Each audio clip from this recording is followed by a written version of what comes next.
Hello there. I'm Scotty. You're not. And I don't know what's going on with this thing.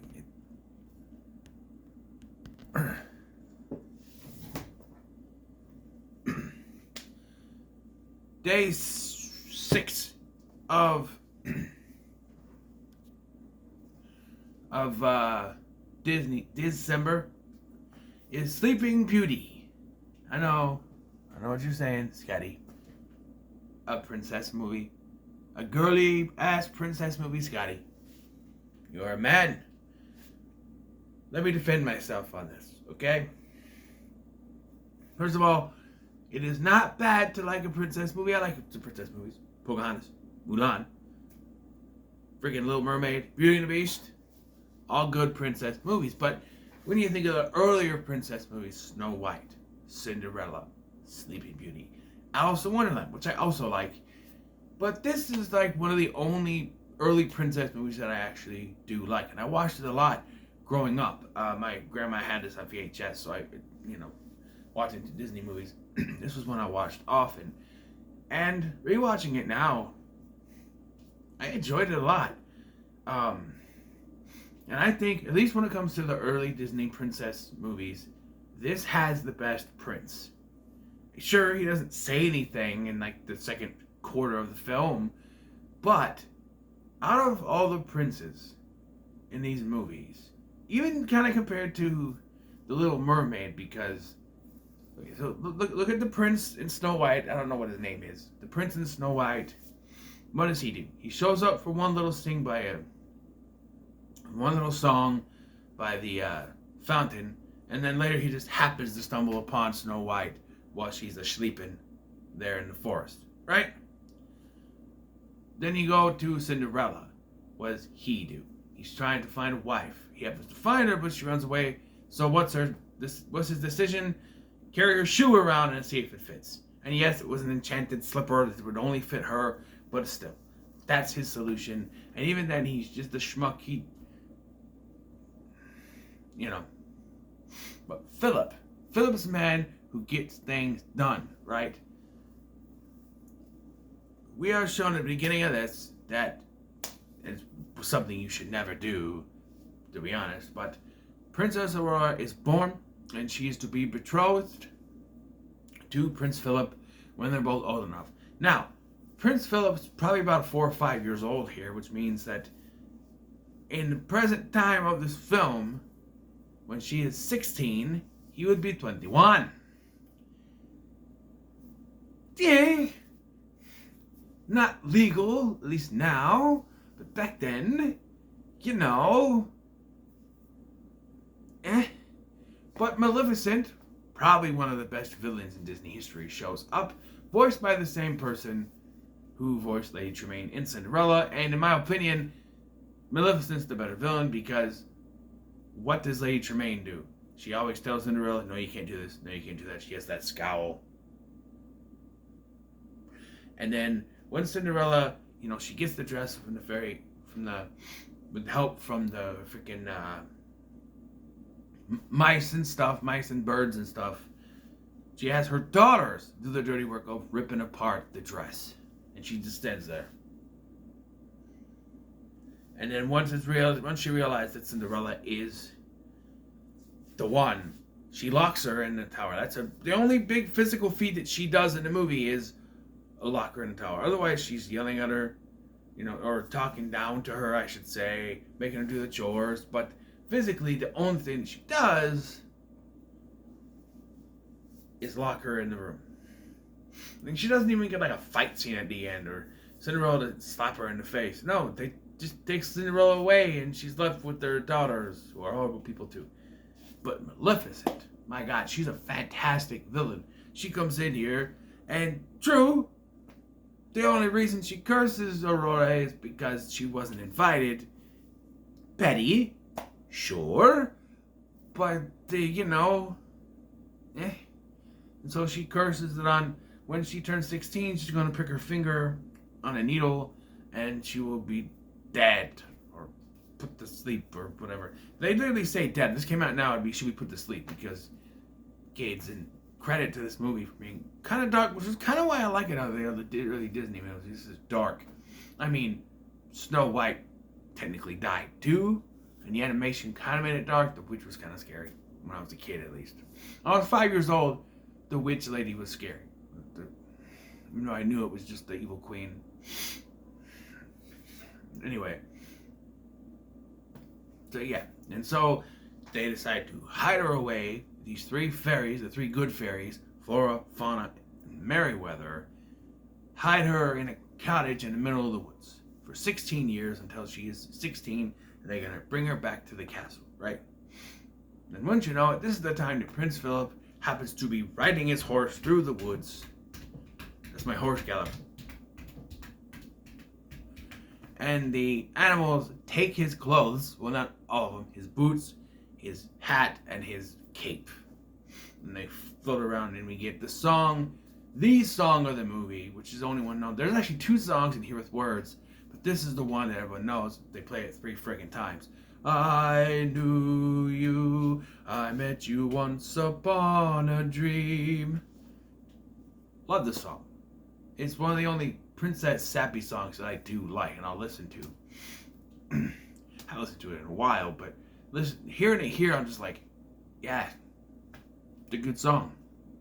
Of course, he falls in love with her, but he thinks she's a peasant girl, so he goes back to the kingdom. He tells his father, who kind of looks like the king, his father, the king, who looks kind of looks like the king from Cinderella too. They had art design. Tells him, I found my love. It's not Aurora, it's some peasant girl, but it is Aurora, you know. And I met her once upon a dream, and it's like, okay. And then King's like, I love the king in this. He is so, like, befuddled all the time, because now he has to tell the king, Aurora's father, that, hey, my son has decided to marry a peasant girl, because the prince won't waver on this, and so he goes back into the woods. But meanwhile, the fairies, they fuck up. Because you have Flora and Merryweather, who are both, you know, the two that clash. And they want a certain thing. One of them wants it to be pink, one of them wants it to be blue. And they're doing the cake, the dress, the cake, whatever. And this is going out the chimney. So, one of Millicent's crows sees it, and they, you know, trick her into pricking her finger. They're going to take Aurora to the castle, but she is tricked by Maleficent going to this tower where she pricks her finger, put into a deep sleep. Now comes the only thing that I've always been kind of iffy about in this movie. So because Aurora is put to sleep, or dead, whatever, the fairies decide to put the entire kingdom to sleep until she is saved. I don't know. But as they're doing this, one of the fairies, I don't know which one, I can never tell between the three, overhears the king as he's falling asleep saying that the prince fell in love with a peasant girl and he met her once upon a dream, which is like, oh, it's Rose, Briar Rose they're calling her here. But by the way, those Disney guessing games, like, what is her name? And you say Briar Rose, but it comes up Aurora. Briar Rose counts too. I don't care what those Disney guessing games say, okay? What the card says, it's the same name. It should count for both names. I'm just saying. We have the Disney Mania, whatever it's called. I have it over here. No, Disney Mania is the CD. Disney's seen it right here. Oh, it's kind of dusty. But Disney's seen it in here. And yeah, I think one of the questions was, what's the name of the princess in Sleeping Beauty? And I said Briar Rose, but it said Aurora, and so I didn't get it right. But it should still count. But, you know, we had an argument about that, you know. Here's a quick question. What Disney movie has the characters named Cobra, Bubbles, Captain Gantu, and Jumba? Well, is Lilo and Stitch.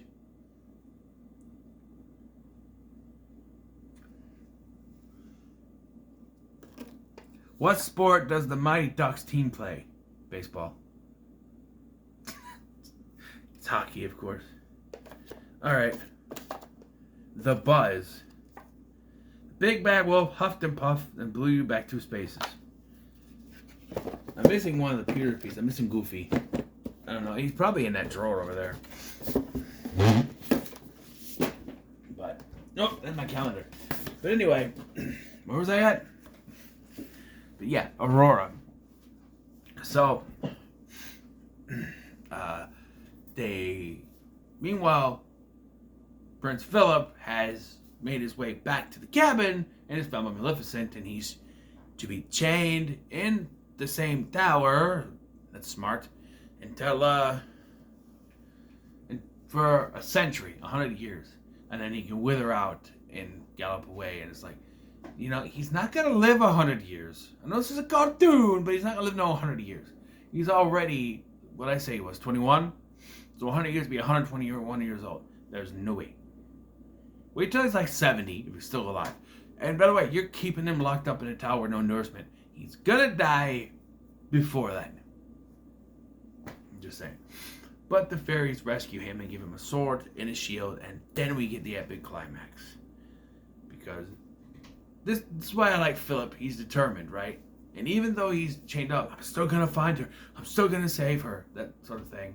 But he doesn't say anything after this point. Like, but you still see by his that he wants to save her, but he doesn't say any words. I don't know, the voice actor just wasn't available. I don't know. We have probably my number one reason why this is my favorite. Maleficent turns into a dragon, and we have the fight. And God, I forgot. He just freaking heats that sword, stabs her right in. You get some blood, everything. They would not do that in Disney movie nowadays. That she gets. Only thing that would have been more ballsy if it was actually Maleficent that he threw it to, but they wouldn't do that. But the fact that it's a dragon, mythical creature that's not real, supposedly. That's why it works. And then, of course, he kisses her, wakes her up, spell is done, everybody's happy. The king is still befuddled because he was trying to tell the other king, Aurora's father, what, you know, that Philip was going to marry a peasant girl, and then when he's like, I'm just going to tell you right now, Prince Philip is going to, and then they walk in, it's Aurora. He's just like so befuddled here. And then we get one last gag with the fairies, where the one fairy who likes pink is like, oh, it's so beautiful, blue, and she turns it pink, and the other one turns it blue, pink, blue, and credit, they keep doing it as it turns back into the storybook. It turns pink and blue once as it turns into the storybook. So that was kind of cool. And yeah, I love this movie. I will say it does get kind of meh in the middle, but it has, I think, a pretty good beginning, great finish, and I would say when it comes to Sleeping Beauty, it's pretty good. Now,